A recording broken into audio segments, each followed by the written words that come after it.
Okey, alhamdulillah. Bismillahirrahmanirrahim. Assalamualaikum warahmatullahi wabarakatuh. Alhamdulillahi rabbil alamin. Nahmaduhu wa nasta'inuhu wa nastahdihi wa nastaghfiruh. Wa na'udzu billahi min shururi anfusina wa min sayyiati a'malina. Man yahdihillahu fala mudilla lahu wa man yudlilhu fala hadiya lahu. Asyhadu an la ilaha illallah wahdahu la syarika lahu wa asyhadu anna Muhammadan 'abduhu wa rasuluh. اللهم صل وسلم على نبينا محمد وعلى آله وصحبه ومن تبعهم بإحسان إلى يوم الدين. أما بعد، فإن أصدق الحديث كتاب الله، وخير الهدي هدي محمد صلى الله عليه وسلم، وشر الأمور محدثاتها، وكل محدثة بدعة، وكل بدعة ضلالة، وكل ضلالة في النار. أجرني الله وإياكم من البدع ومن الضلالات ومن النار. آمين اللهم آمين. Alhamdulillah, kita bersyukur pada Allah Subhanahu Wa Taala. Pada hari Jumaat yang mulia ini, kita dapat sekali lagi bersama-sama dalam majlis kita. Kita harap akan menjadi satu majlis ilmu yang mana Allah Subhanahu Wa Taala menghantar malaikatnya untuk menabuhkan sayap tanda redha dengan usaha kita untuk menuntut ilmu. Okey, sekarang ni kita teruskan kepada hadis kita, insya-Allah. Dalam kitab Bulughul Maram, kita dah sampai pada minggu lepas dalam hadis yang berkaitan dengan solat orang yang musafir dan marid, orang yang sakit, musafir dan sakit. Okey, kita share skrin dulu. Minggu lepas kita macam ambil mukaddimah itu je, kita akan syarahkan dulu apakah makna, kita tak sentuh minggu lepas tentang apa makna musafir, kan? Perlu sentuh dulu apakah dia makna musafir. Jadi sebelum pergi jauh, kita share skrin kita.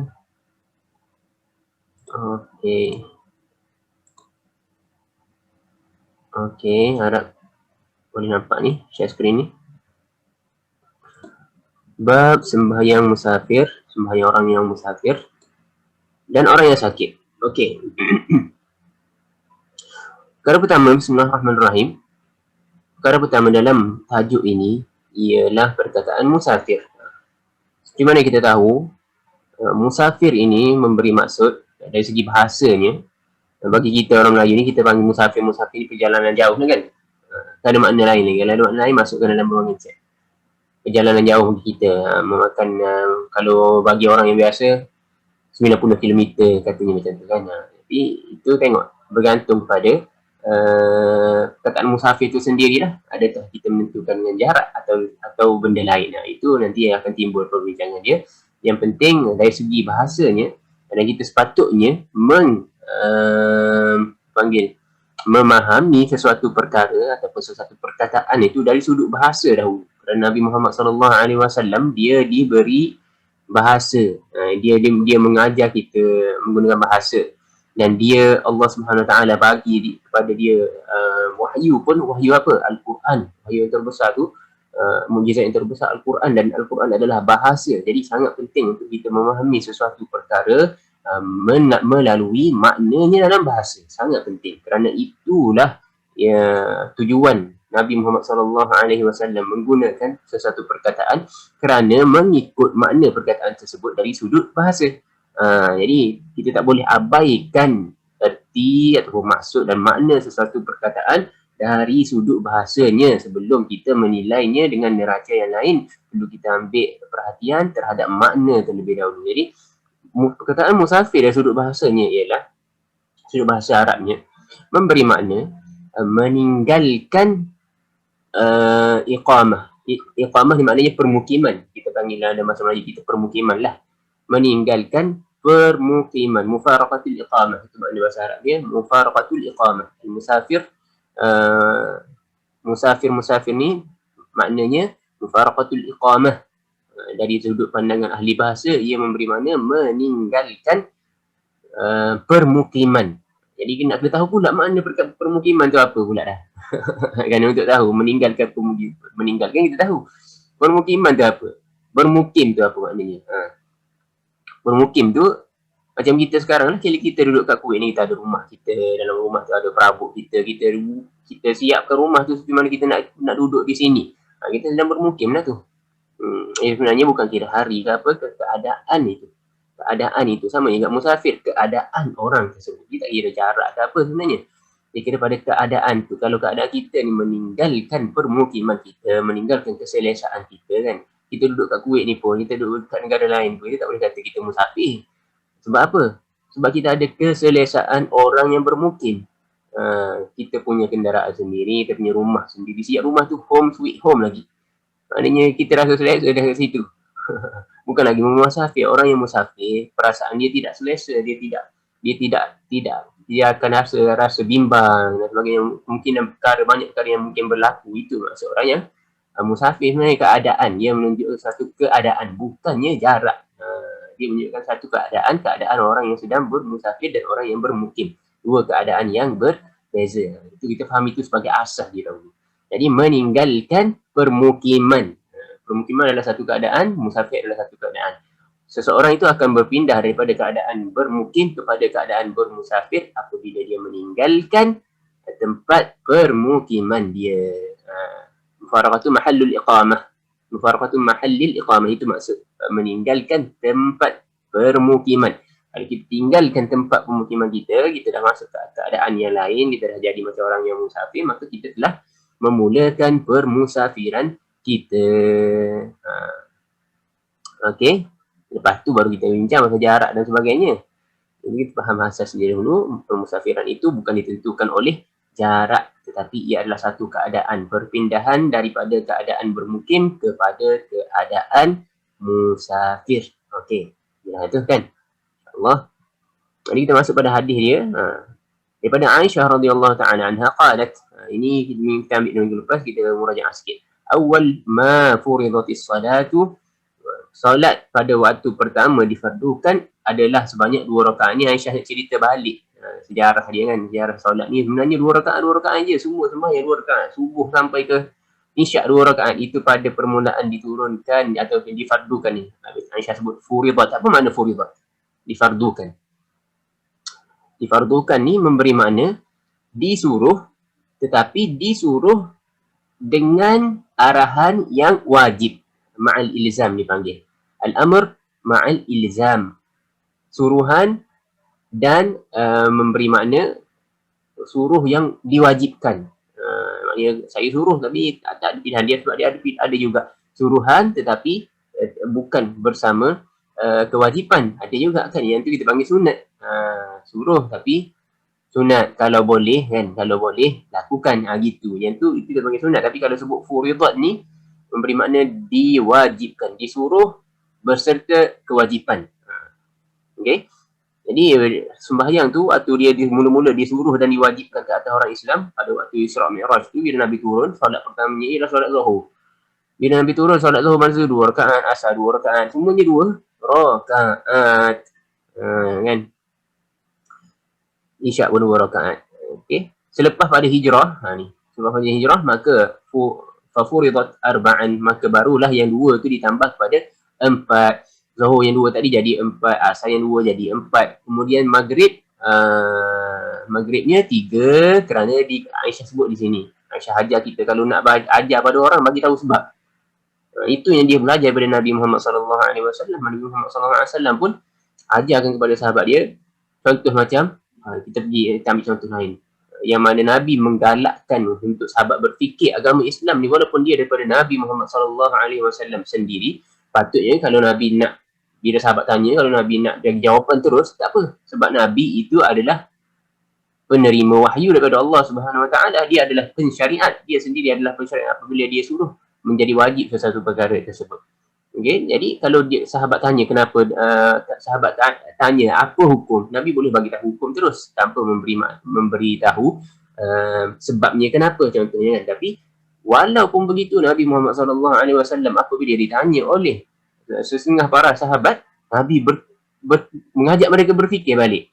Macam banyak kisah, kita ambil contoh macam Umar pernah bertanya kan kepada Nabi Muhammad SAW tentang mencium isteri pada waktu puasa, bagaimana, adakah ia membuka puasa tersebut ataupun membatalkan puasa dia kan.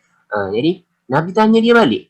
Nabi tanya, kalau kamu berkumur waktu puasa, adakah batal puasa tersebut? Adakah batal? Nabi tanya Umar balik. Lepas tu Umar jawab tidak. Kalau tidak sama juga yang ni pun. Kan? Begitulah maknanya Nabi mengajak kita berfikir. Itu Nabi mengajar para sahabat berfikir dan melaksanakan qiyas. Kalau kita tahu. Qiyas. Nabi menyamakan dua benda yang dah diketahui hukumnya. Kemudian Nabi laksanakan konsep tersebut pada satu perkara yang belum diketahui hukumnya dan kita nak tahu hukumnya. Ini kita panggil qiyas. Kita bersandar kepada konsep yang kita dah ada hukumnya. Kalau sama, maka samalah hukumnya. Kalau berlainan, maka berlainan hukumnya. Itu kita panggil konsep qiyas dalam usul fiqh. Jadi Nabi sendiri telah mengajarkan kepada kita perkara tersebut kepada para sahabatnya, kan? Dan Nabi menggalakkan mereka. Begitu juga Aisyah dalam hadis ini. Aisyah bagi tahu, subuh kenapa dikekalkan 2 rakaat. Maghrib kenapa dikekalkan ataupun dijadikan 3. Aisyah bagi tahu kerana ini kata ni illal maghrib fa innaha witrun nahar. Kecuali maghrib. Sesungguhnya maghrib itu adalah dianggap sebagai witir bagi sembahyangnya pagi, bagi sembahyang siang. Jadi witir qiyasun. Tak ada kata salah. Yang penting panggil je lah qiyas. Sebab itu bahasa Arab pun kalau kita nak bahasakan bahasa Melayu, ni ada kat tanya ni, puan qiyas ke khiyas? Qiyas. Kalau bahasa di Melayu kan jadi qiyas lah. Perkataan sebenarnya qiyasun. Yang penting kita faham mana. Sebutan tu salah, tak ada masalah sebab kita sebut orang Melayu.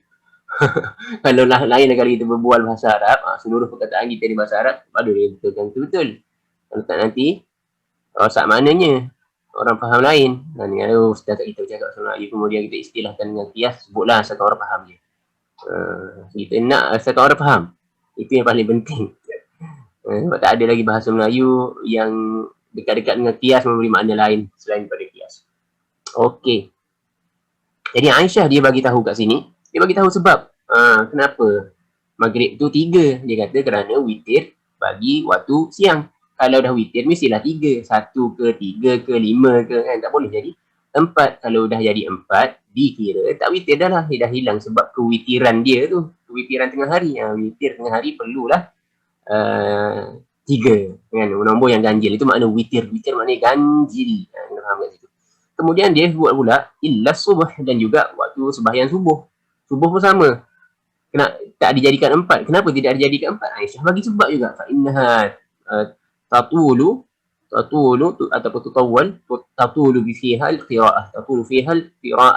Kerana dipanjangkan bacaan padanya. Jadi dia tidak ditambah bilangan rakaatnya, tetapi pada waktu yang sama walaupun tidak ditambah, dia dipanjangkan bacaannya sehingga menjadi dengan kadar 4 rakaat pada solat lain. At least 4 rakaat pada solat lain. Tapi kalau kita perincikan, kita tengok hadis-hadis Nabi Muhammad SAW dan para sahabat, maka mereka ni sembahyang subuh panjang, melebihi panjang sembahyang yang lain.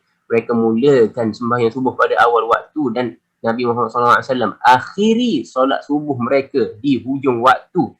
Sehingga kan pada mulanya sahabat tidak nampak orang lain yang solat di kiri kanan mereka, tetapi selepas selesai sembahyang mereka memberi salam dan mereka dah dapat kenali wajah siapakah yang solat di kiri dan kanan mereka. Ini menunjukkan bukan mereka solat lewat, tapi mereka solat awal dan panjang bacaannya sehinggalah dekat nak cerah dah, matahari nak keluar dah, baru habis sembahyang mereka. Tapi kalau kita buat benda ni sekarang, bayangkan apa akan berlaku kan. So imam nak buat benda sunat, iaitu baca surah solat subuh hari Jumaat kan, surah sejadah tu dan solat subuh hari Jumaat, dan surah Al-Insan pada rakaat keduanya. Takut nanti makmum ni yang semalamnya tidur lewat kan. Biasalah hari Khamis malam Jumaat ni dia orang mulalah macam-macam benda dia buat malam tu. Dia tidur lewat dan sebagainya, tiba-tiba waktu bangun solat subuh mula menjadi malas. Tak boleh tu macam tu kan. Kita tak boleh gadaikan subuh kita ni. Apa sahaja benda yang kita nak buat pada malam hari sebelum hari Jumaat tu, ataupun mana-mana hari, kalau boleh mengganggu gugat kemaslahatan subuh kita esok, susah nak bangun dan malas dan sebagainya, jangan buat. Kerana hidup kita sebenarnya untuk apa sebenarnya? Bukan untuk main dan sebagainya tu, untuk kita kepada Allah, at least untuk kita kita ibadah pada Allah, at least lima sembahyang kita jaga betul-betul kat masjid dan berjemaah dan sebagainya kan.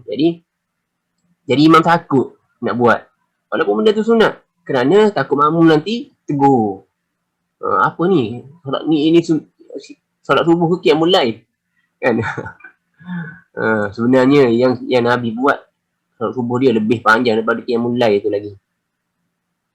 Qiyamul lail kita lah. Kalau qiyamul lail Nabi sendiri lagi panjang lah kerana kita tahu sampai bengkak kaki. Okey, harapnya jelas dekat situ. Dan ni nak cakapnya Aisyah sendiri mengajar kita memberi sebab. Kalau kita mengajar orang, bagi sebab pada dia baru dia boleh faham kan. Bagi sebab sebagainya, kita mesti kena ada rujukan, mesti kena ada dah dalil. Tak boleh macam setengah-setengah ustaz kononnya tak boleh minta dalil. Tu tak kena tu. Sahabat sendiri pun Nabi ajarkan kepada mereka dan sahabat sendiri pun bagi dalil dan bukti dan sebab. Mana mungkin kamu yang bukan sahabat kan lebih mulia daripada mereka. Masya Allah, Masya Allah. Tak kena lah tu. Tak kena. Jadi okey, itu hadis yang pertama dah jelas dah tu kan. Dah jelas kita tahu dah sejarah dia, iaitu sembahyang kita ni sebenarnya 2 rakaat. Kemudian dijadikan 2 rakaat tersebut dikekalkan pada waktu solat bermusafir, dikekalkan, dan pada waktu bermukim seperti mana kita dalam keadaan sekarang ini, keadaan biasa normal manusia dia bermukim. Dan dalam keadaan kita sekarang ni ditambah. Maknanya sebenarnya solat kita yang solat 4 rakaat ni sebenarnya solat tambahan daripada rakaat dia. Kerana rakaat asal sembahyang adalah 2 dan rakaat asal itu dikekalkan bila? Ketika bermusafir. Di sini menjadi, kalau nak ceritakan panjang ni. Sebab dia menjadi perbahasan para ulama pula. Ulama kata dah. Ulama daripada memahami hadis tadi, walaupun dalam ringkas, ulama berbincang pula. Iaitu, adakah solat qasar ataupun 2 rakaat ini wajib kalau kita musafir? Timbul kan? Timbul. Sebab apa? Sebab dia kata, kalau tengok kat sini, sekejap, masuk Inggeris ni mana? Okey. Okey, atas ni. Atas lagi. Ini tengok kat sini, okey. Jadi, kenapa ulama berbincangkan pula? Adakah solat qasar dalam permusafiran wajib ataupun sunat muakkad dan sebagainya? Kerana mereka fahami bahawasanya solat yang 2 rakaat itu adalah solat asal dan telah, Aisyah kata kat sini, uqirratus rakaatain ini, 2 rakaat ini pada permusafiran, telah dikekalkan pada permusafiran. Memberi makna jika dikekalkan, faham makna dikekalkan kan? Ditetapkan pada permusafiran. Maknanya jika benda itu telah ditetapkan dan dikekalkan, adakah kita mempunyai pilihan? Di situ tengok betapa telitinya para ulama. Sebab tu pentingnya bahasa. Kalau kita tak faham bahasa, tak faham bahasa Arab, janganlah duk berkhayal nak bercakap agama. Jadi kita kena pilih, nak kena kenal ustaz kita. Kalau orang ni bercakap Arab pun tak boleh, baca Arab pun tak boleh, faham pun tak boleh, bagaimana dia nak mengajarkan agama? Benda agama ni bukan benda yang main-main, bukan benda yang suka-suka dan bukan benda yang simple sebenarnya. Satu benda yang kecil, satu perkataan boleh membawa kepada perubahan hukum dan perbincangan yang panjang lebar kan? Jadi ulama berbeza pendapat. Ada yang kata wajib kerana berpandukan hadis ni lah. Kerana hadis ni kata dikekalkan 2 rakaat pada solat musafir. Maka sebahagian mereka menganggapnya wajib seperti mana mazhab Hanafi dan juga mazhab Zahiri. Mazhab Zahiri ni dia berpandukan kepada Zahir Nas. Zahir Nas kata macam tu, macam tu. Okey. Jadi mereka berbeza pendapat. Ada yang mengatakan tidak. Ada yang mengatakan sunat sahaja. Sunat muakkad kata mereka. Kalau tinggal jadi makruh. Kenapa? Kerana ulama berbeza. Ada yang kata boleh, ada yang kata tak boleh. Ada yang kata tak boleh buat penuh 4 rakaat. Maka mereka ambil jalan tengah. Kata kalau kita musafir, kita kena untuk tidak jadi makruh, kena qasar. Kalau kita buat penuh jadi makruh. Itu pandangan yang tengah. Tapi tidak berdalil juga. Yang berdalilnya insya-Allah kita akan syarahkan. Ada yang tak syarahkan sejak kalau tak habis pada lah.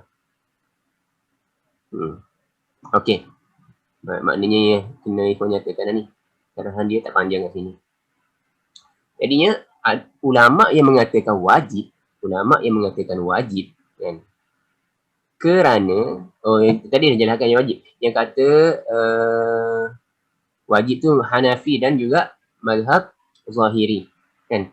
Itu pandangan yang wajib. Pandangan yang kata tak wajib ni, sunnah muakkad, adalah pandangan yang tengah-tengah, kan. Pandangan yang rajih, yang rajihnya ialah jika dirangkumi ke semua hadis, kita dapati bahawa Nabi Muhammad SAW bermusafir, banyak kali musafir. Dia pergi berperang dan sebagainya. Dia bermusafir pada zaman dia dengan para sahabat. Kadang-kadang dia bawa Aisyah, kadang-kadang dia bawa isteri yang lain.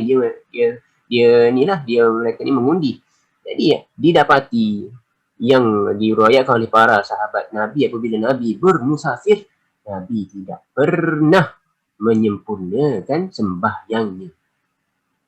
Nabi tidak pernah menyempurnakan sembahyangnya, maknanya melakukan 4 rakaat ketika mana Nabi bermusafir. Nabi akan buat dua. Okey.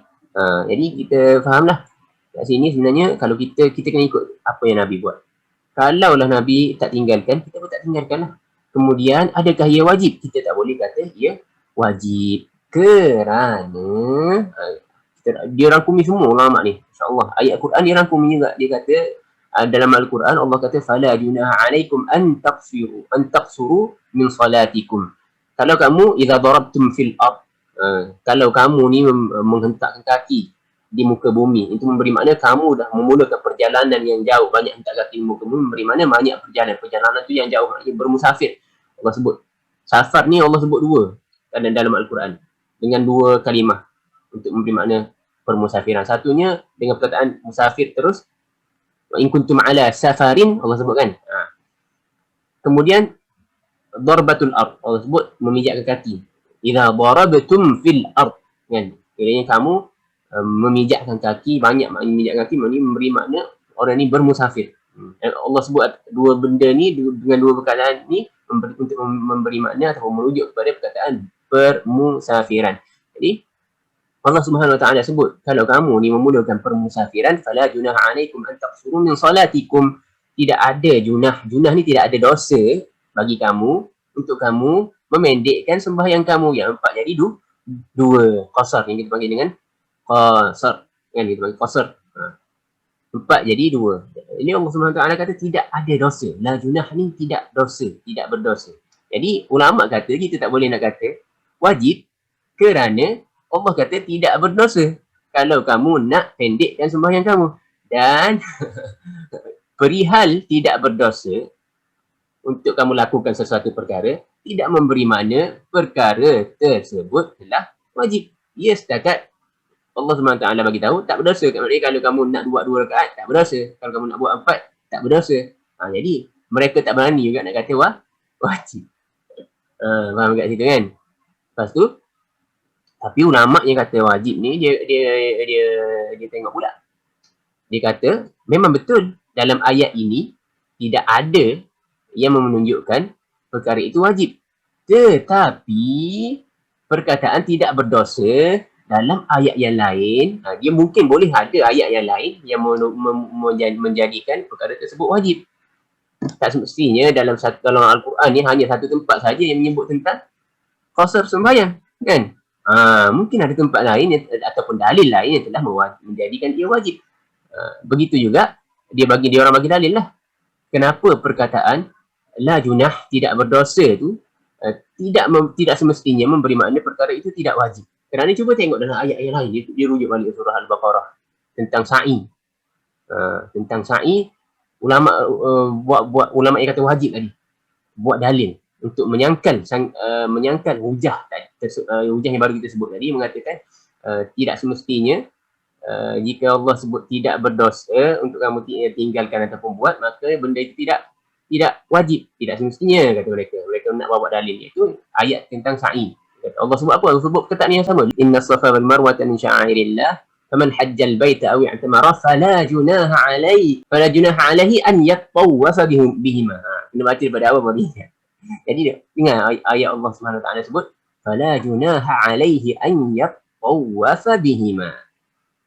Sesungguhnya Safa dan Marwah itu adalah daripada syiar-syiar Allah. fala junaha, tidak berdosa. Faman hajjal baita aw i'tamara, bagi sesiapa yang melakukan haji ataupun umrah, fala junaha alaihi, tidak berdosa baginya an yatawwafa bihima, untuk dia tawaf. Kat sini tawaf tu sa'i lah, sa'i antara Safa dan Marwah. Adakah kita kata kalau Allah sebut tidak berdosa untuk seseorang itu melakukan sa'i di Safa dan Marwah, memberi makna Safa dan Marwah tu tidak wajib kan? Ada ke orang yang sebut sa'i di Safa dan Marwah tidak wajib?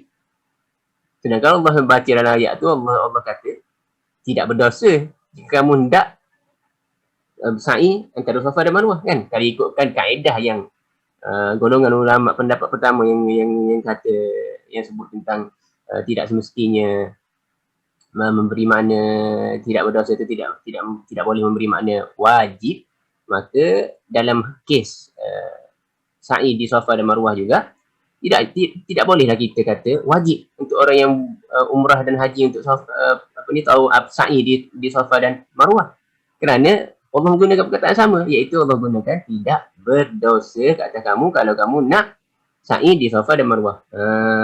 Tapi tak ada orang lah pakai kata tidak berdosa ni.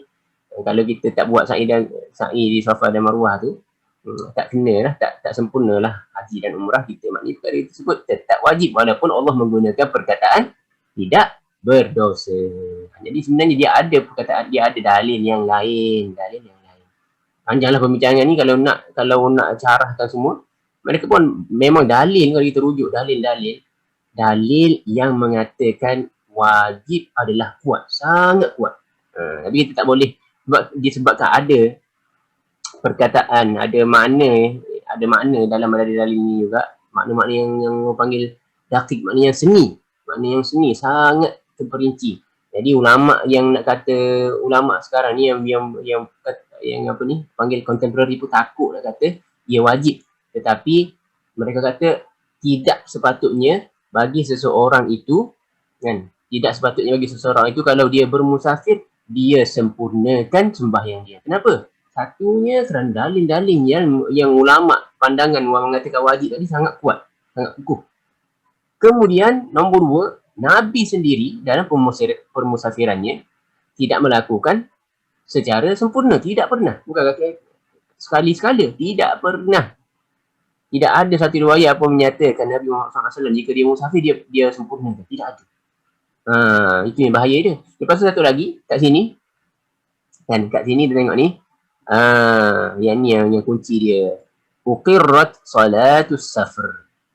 Di sini ulama yang kata wajib tadi, dia meletakkan perkataan, dia mentafsirkan perkataan ni, uqirrat bermakna ditetapkan, kan, betul tak? Ditetapkan 2 rakaat itu pada permusafiran. Tetapi ulama yang seni, yang tajam pemikiran dia sebut apa? Dia sebut uqirrat tu memberi makna, ditetapkan tu memberi makna apa? Memberi makna tidak ditambah, bukan memberi makna tetap.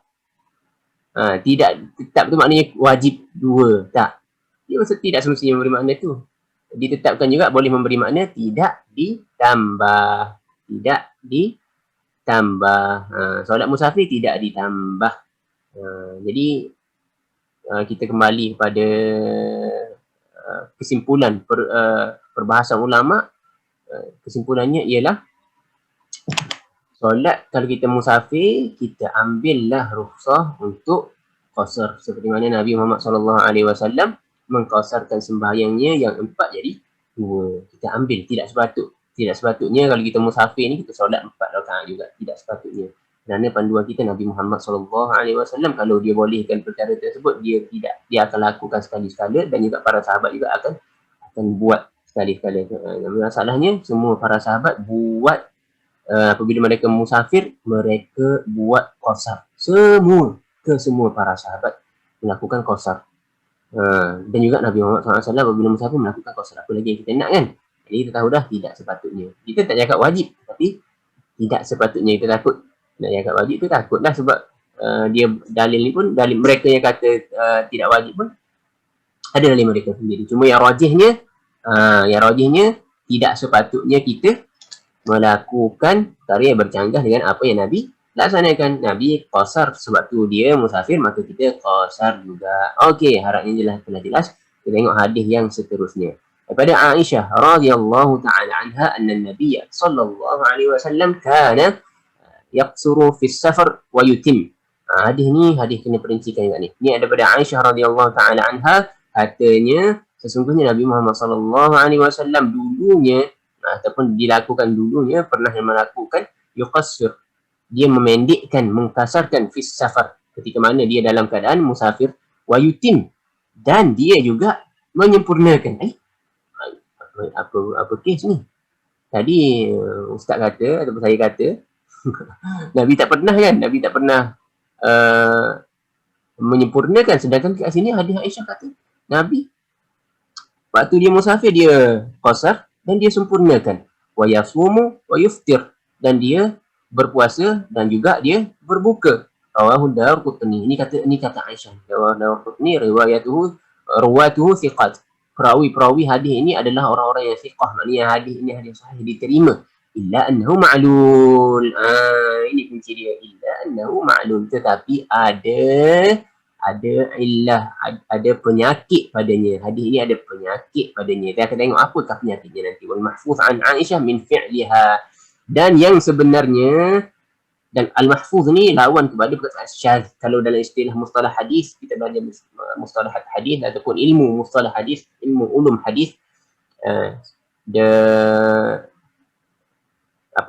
ilmu hadis lah, ilmu hadis. Ni mustalah hadis kena belajar lah. Belajar bukan main-main lah. Kalau nak cakap tentang hadis kena faham ni semua.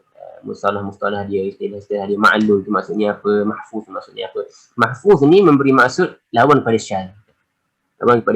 Jadi hadis ni sebenarnya hadis yang syadz, dan yang betulnya hadis yang disebutkan oleh perawi ini sebenarnya daripada perbuatan Aisyah sendiri, bukan daripada ni kata ni wal mahfuz an Aisyah min fi'liha, daripada perbuatan Aisyah.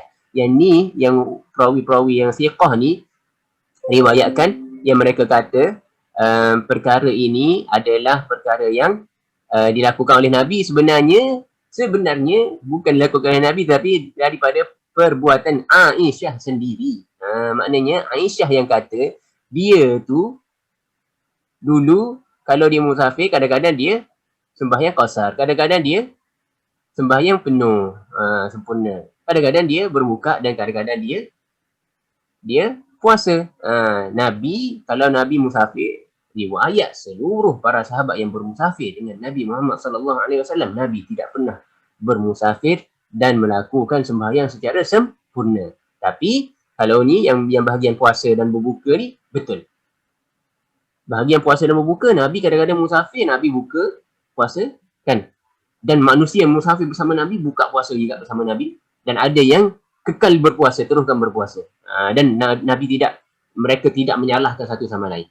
Ada yang buka, ada yang puasa, kekalkan puasa, dan Nabi sendiri ada waktu Nabi berbuka, ada waktu Nabi berpuasa ketika musafir. Ingat dalam perang Tabuk tu Nabi buka, walaupun lagi kejap lagi nak masuk maghrib, Nabi buka puasa, Nabi minum, Nabi tunjuk pada orang yang dia minum, orang pun semua buka. Sebab apa? Sebab mereka pada waktu itu musim panas, dan agama Islam tidak menganjurkan kita beribadah dengan cara memudaratkan diri. Tidak. Apa sahaja ibadah, apa sahaja yang kita lakukan, benda tu boleh memudaratkan diri, ketahuilah bahawasanya ia bukan daripada ajaran agama Islam. Ia kesalahfahaman kita. Agama Islam diturunkan kepada kita untuk mengelak mudarat sebenarnya. Apa sahaja ustaz ke yang ajar kita, mufti keluarkan fatwa yang boleh memudaratkan kita, tak kisahlah dalam keadaan sekarang ni, keadaan COVID.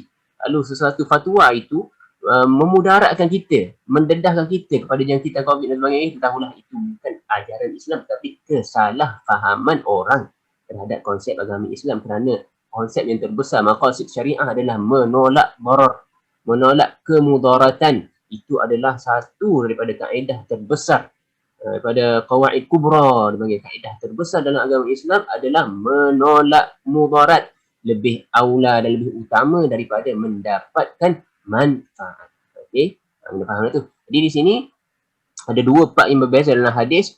Satu part yang menyatakan Nabi sembahyang sempurna dan sembahyang qasar. Part itu kita tahu salah, itu adalah perbuatan Aisyah. Dan satu lagi part yang itulah maklul tu yang berpenyakit, itu penyakit dia.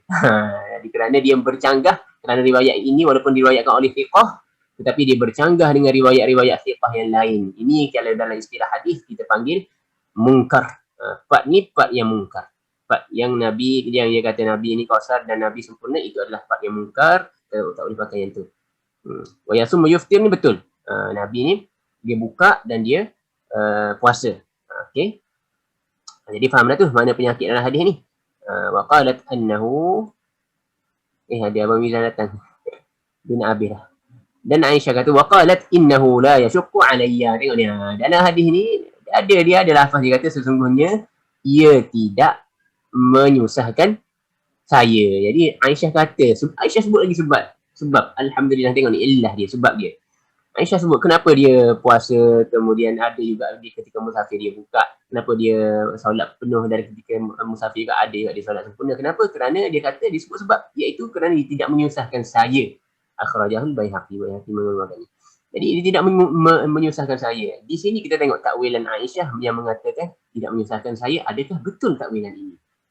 Ini memerlukan syarahan yang terperinci pada minggu hadapan lah. InsyaAllah kita akan syarah pada minggu hadapan. Ini banyak faedah dari hadis ini insyaAllah. Kerana masih ada 2 minit saja lagi, kita paksa untuk tangguhkan majlis ini ke minggu hadapan untuk memastikan kefahaman kita, kefahaman yang betul dan kefahaman yang sempurna insyaAllah, bukan kefahaman yang kosar-kosar dan bukan kefahaman yang pendek. Jadi ada soalan ke? Kalau tak ada, kita tangguh majlis ini ke minggu hadapan. Terima kasih kepada semua ni. Abang Mizan baru masuk tadi. Nak habis ni Abang Mizan, semua yang hadir ni. Sampai sekarang tak tahu siapa dia. Nur tak tahu siapa, tapi bagus, Masya Allah, dia selalu hadir. Jadi kita harapkan apa yang kita kongsikan pada hari ini menjadi manfaat pada kita dan hujah pada diri kita di akhirat kelak, dan kerana kita mendengar dan mengamalkannya dan sampai kepada orang pula, dan bukan menjadi hujah ke atas diri kita kerana mendengar dan tidak mengikutinya. Kita harap Allah Subhanahu Wa Taala bagi kita keberkatan dalam majlis ilmu ini dan menambah ilmu kita. Kita tutup majlis ini dengan subhanakallahumma wa bihamdika nasyhadu an la ilaha illa anta nastaghfiruka wa natubu ilaik. Terima kasih kepada semua yang turut hadir. Assalamualaikum warahmatullahi wabarakatuh. Ada soalan best tak ada soalan? Okey.